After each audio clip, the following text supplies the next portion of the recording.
बिसोर जानानैसो आधा टाइमावनो बेबायदि आंखौ हारसिङै गालाङो बेखौ जिबनावबो जानाङो नाथाय दिनै आंहा थाइसे थाइनै न'खराव थानाय थाखा फैसाजों बा बिदा फंबायनाव एसे एनै थाखा फैसा लानानै जेसेबां हागौ इसेबां नायदोंमोन नाथाय नायसेयावबो बेखौ फोसाबनो हायासै माखासे थाखा फैसा नांबावगौनि प्रब्लेमनि थाखायनो दा माब्लानिफ्राय बेफोरबायदि बेराम जायामोन बेसे गोबावसैमोन? मार्चनि 22 तारिख मार्चनि 22 तारिखमोन ओमफ्राय 22 तारिखनिफ्राय सानब्रै न'आव दोननानै 26 तारिखआव सहागाराव दोनहैनाय जादोंमोन बेखौ सप्तासे ओमफ्राय बिनि उनाव हजोंबोथ' हामासै उदैयानो सेमासै आथिङाबो बुफैसिनदोंसो सेलेनजोंनो सानहर दोनबाय थाबाय ओमफ्राय उनाव बेनिफ्राय रिलिज जानानै अखानायैनिफ्रायनो कारिगाव लांनाय जादों आयुर्वेदिकआव बेयाव 15 दिन बायदि नायनाय जादोंमोन ओमफ्राय एसेबो माबा मोनैनि थाखाय माखासे गावनि लोगोआ सासे लोगोआ फैनानै खिन्थाफैबाय आरो आं बायदिनो जादों सानसेफोराव मोजां जायो होननायखाय दाना सानसेफोराव अखानायैनो लानानै थांबाय आङो सानसेफोराव 7 दिन सानसेयाव सेलेन गंनै बिजि गंबा थुनानै एसे माबा जादोंमोन आरो मोजां जादोंमोन ओमफ्राय उनाव बेमारानो उदै सिङाव दंखायो नालाय बेखौथ' अपारेसन खालामनांगौ होननानैथ' जोंथ' मिन्थियाखैमोन नालाय सहागारनाबो बुङाखैमोन उनाव आरो बारा जाथारनानै फार्स्टआवथ' गोबानायल'मोन उनाव खिनाय जादेरनानै बेखौ सनिबाराव लास्ट जादों आरो सानसेफोराव लांनाया बेनिफ्राय अखानायै रबिबाराव डाइरेक्ट कचबिहाराव लांनाय जादों आरो ओमफ्राय थाखा फैसा गैयिनि थाखाय बिसिमाव 5,000 6,000 लायोखाय जों सानबाय मा 5-6,000जोंसो जोङो माखासे मुलिखौबो मोनबोदेरगोन होननानै बे जयगाव गारि बासजों लानानै थांदोंमोन आरो जा खुनुरुखुम बिराद खस्थ' जाबाय सिटआवनो उन्दुलांनांदों मानसिया जिरायनोबो हायाखै मानोबो हायाखै लोगो माबायाव मा होनो बार'फिसायाव 2,500नि गारि रिजार्भ लानानै बेखौ एडमिट खालामनाय जादों आरो माबायाव पिके साहा हस्पिटाल कचबिहार ओमफ्राय बेखौ दोननायनि माबाया जाहैबाय माबा मा होनो सिला नार्सिं हम जादों आइसिइउआव दोननाय जादों सानबाया ओमफ्राय बेयाव खरसा सानबायाव 95,000 थांदों डक्टरनियानो सिटि स्केनबो बानायदों ओमफ्राय MRI खालामदों ओमफ्राय सन'ग्राफि खननै खालामदों साननै ओमफ्राय माबाया एक्सरेया साननै खालामदों आरो ओमफ्राय माखासे पेसेन्टजोंथ' थानो मोना पेसेन्ट नायग्रा दंखायो सानाव 500 सानाव 300 हराव 500 होनांगौ आरो बिसोरनो ओमफ्राय बिसोरो पेसेन्टजों थानो मोनैखाय जोङो न'खरनि मानसिया 3मोन ओमफ्राय बे हस्पिटालनि गुदियावनो रुम मोनसे लानानै थानाय जादों आरो 400 थाखानि ओमफ्राय 3 जानाय ओरैनो फुं बेलासि 600 थाखा जाखायो फैनाय समावहाय 7,500 लादों आरो बिसोर गारि भाराखौ दा सरखारनिफ्राय आदाया बिदिनो अनसुंथाइ मोनदोंना मोनाखैमोन?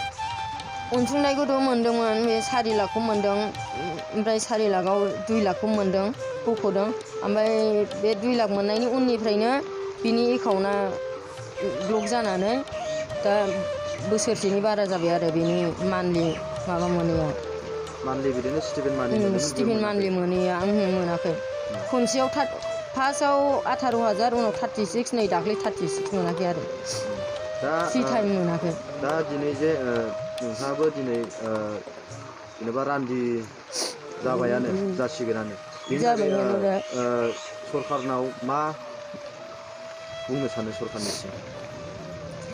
बे बुंनायाथ' माखासे आंबो सासे आफादनि मानसिनि सोद्रोमानि हिनजाव जानानै मालाया मा मोनो बेखौ आंबो लुबैयो आरो जेनेबा रान्दि सरखारनिसिम माबा हिसाबै मोनसे अनसुंथाइफोर सरखारनिफ्राय माबा मोनसे अनसुंथाइ दाथ' थाखा फैसाबो गैला मानसियाबो गैला जाबाय दा फारसेनिफ्रायनो लस जोबो आरो आंथ' दा मास मोनसे मोननै जानांगौनि थाखायानो आंनि आखायाव गैया होमबा जुदि आङो मास मोनसे मोननैयावनो जुदि आं हाजिरा मावनानै जानांगौ आं माबोरै थांनानै थानो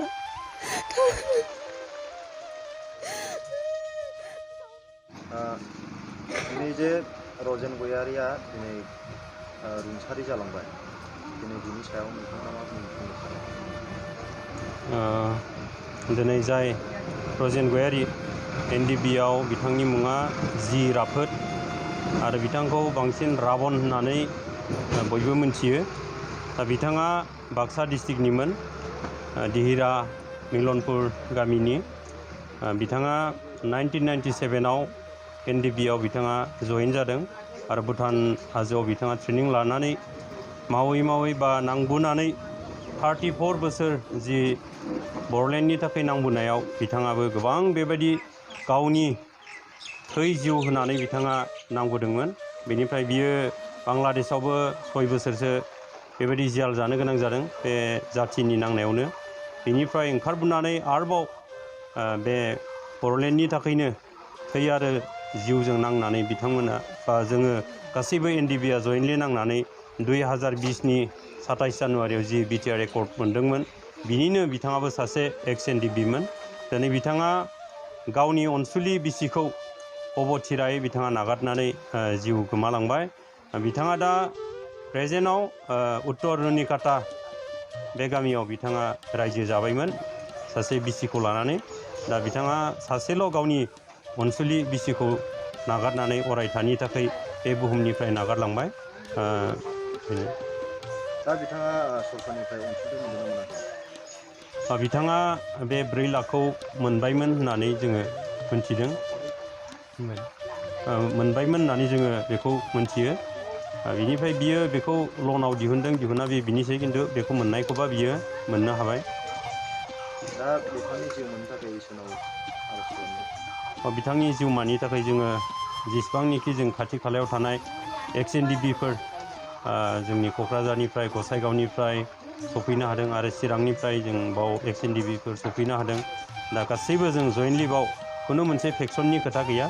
जों एज ए एक्स NDB हिसाबै जों ज' गोबां बेबायदि नायस्रां औवारि बिथाङाबो खस्थ' लानानै अखा बांखानि गेजेरजोंब्लाबो बिथाङा कारिगावनिफ्राय सफैनो हाबाय, गसाइगावनिफ्राय सफैनो हानाय दङ, क'क्राझारनिफ्राय दङ आरो बे चिरांनि ओरै जोंना निसिमाथिंजायनिफ्रायबो जोंनि एक्स NDB जेसेबांनिखि बाव सफैनो हादों आरो माखासेफ्रा बे गोथैखौ अरायथानि थाखाय सावनो थाखाय लांनायाव बावबो माखासे बाहागो लानो थांफाबाय। दा जों बेखिनिया बाव दं। बिथाङा दिनै रुंसारि जालांबाय। दा बिथाङा मा जानानै फैदों? आदसा, बिथांखौ जोङो मोनथिनाय बायदिब्ला बिथाङा किडनि डेमेज जाबायमोन, बेनिफ्राय लिभाराबो डेमेज जाबायमोन होनदों, ओमफ्राय बिबुआवबो बेबायदि गारायफोर जाबायमोन होननानै बुंदों।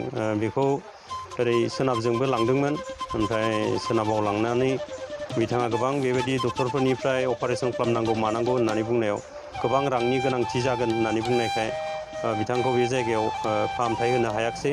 बिनिफ्राय न'आव लाबोफिनबाय, न'आवबो बेबायदि बङाइगाव स्वागतआव लांबाय, बावबो गोबां रांनि गोनांथि ओंखारबाय। दा बिनि थाखायनो बिथाङा माने थाखा फैसा गैयैखाय बेखौ ट्रिटमेन्ट होनो हानाय जायाखिसै। बिथांखौ दा बेबायदि थाखा फैसा अभाबनि थाखायनो माने बे न'खरनिफ्राय ट्रिटमेन्ट होनो हायियाव बिथांनि जिउआ अबथिरा बेबायदि थैनो गोनां जाबाय। बिथांखौ थांनाय हराव बेबायदि आगस्टिनाव लांदोंमोन, बेनिफ्राय जेब्ला आगस्टिनसिम सहैदों होमबा बिथांनि जिउआ अलरेडि थैखाबाय होननानै डक्टरा डिक्लेयार होबाय। बे हस्पिटालाव माने एडमिट जास्लाब मोनाखिसै, बेबायदि बिथांनि जिउआ अबथिरा थैनो गोनां जाबाय। दा थाखा फैसा थानायमोनब्ला निस्सय बियो हामनो हागौमोन। दा जोङो NDB जानानैब्लाबो गोबां मावबोदोंब्लाबो जों बेबायदि अभाबाव भुगिनो गोनां जादों। बेनिखायनो जों खावलायो सरकारा जाहाथे अननानै बिनि थालांनाय बिसिनि थाखाय एसेब्लाबो जाहाथे सहाय खालामो, जों बेखौ एक्स NDB जानानै जोङो खावलायनाय थाबाय। दानि जि रुलिं गभर्नमेन्ट, बे रुलिं गभर्नमेन्टआ जाहाथे सानसेब्लाबो फैनानै बिथां थालांनाय जि अनसुलि बिसिनि थाखाय मायबा मोनसेब्लाबो सहाय होनो जोङो एक्स NDB जानानै जों खावलायहरनाय थाबाय। गोजोन्थों।